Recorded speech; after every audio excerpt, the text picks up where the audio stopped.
Welcome back to another issue of DC vs. Vampires. Let's jump right in. We pick up in Gotham City, where Batgirl and her team are putting a beat down on the vampires.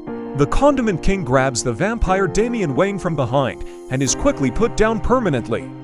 Black Canary and Batgirl are discussing how bad of a situation they're in. There are way more vampires here than Batgirl anticipated. Even with most of the big guns taken out, they still won't last too much longer. Remember when I said Frankenstein is a guy you want on your side during a fight?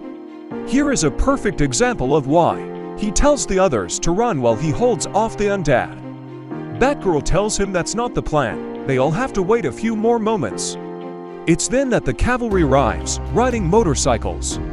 The team regroups together and rides away. The group is being tailed by a group of vampires, which Black Canary takes out with her canary cry.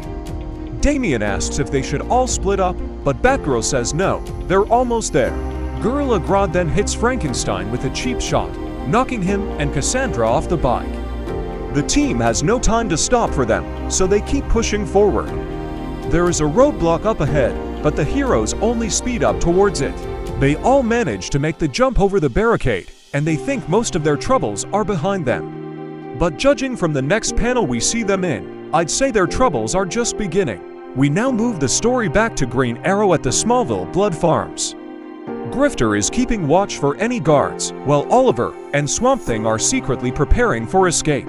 Oliver asks if there are any capable fighters imprisoned with them, but Grifter says they're mostly just farmers. Green Arrow tells him it doesn't matter, they'll need all the help they can get. It's then we see what Swamp Thing and Oliver have been up to. Swamp Thing has been growing pieces of wood, which Oliver has been shaping into weapons. The next time we see these three heroes, I expect we'll get to witness an absolute bloodbath. And now let's go see how Supergirl is doing with the rest of her team. They are at some sort of large facility in Australia, which we can now clearly see is a space launch station. Supergirl knocks out some guards so they can steal their clothes. We see the guards are aliens, and we learn the vampires have enlisted the help of anyone they can't feed on or turn. There is then an awkward conversation where Steel says he doesn't trust aliens. But funny enough, Supergirl and Jaina are both aliens, so Steel takes back his comment. But then we see Lobo light a cigar near the group and say not all aliens are peaceful. Steel asks if Lobo is with the vampires or the humans. Lobo says humanity isn't cutting any checks, so he guesses the vampires. Steel responds by going straight on the attack, and Jaina quickly follows. Lobo is the main man. He regularly goes toe-to-toe with Superman. These guys don't stand a chance.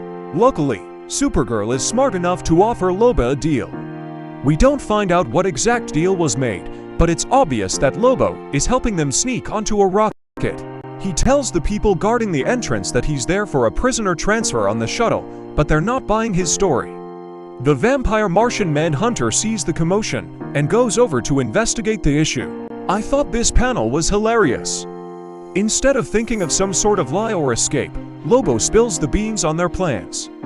Steel jumps out of his disguise and begins attacking, assuming that Lobo has turned on them. But that's not what happened. Lobo just likes to make things difficult. It's part of his character. Martian Manhunter gains the upper hand over Steel, just as you'd have expected.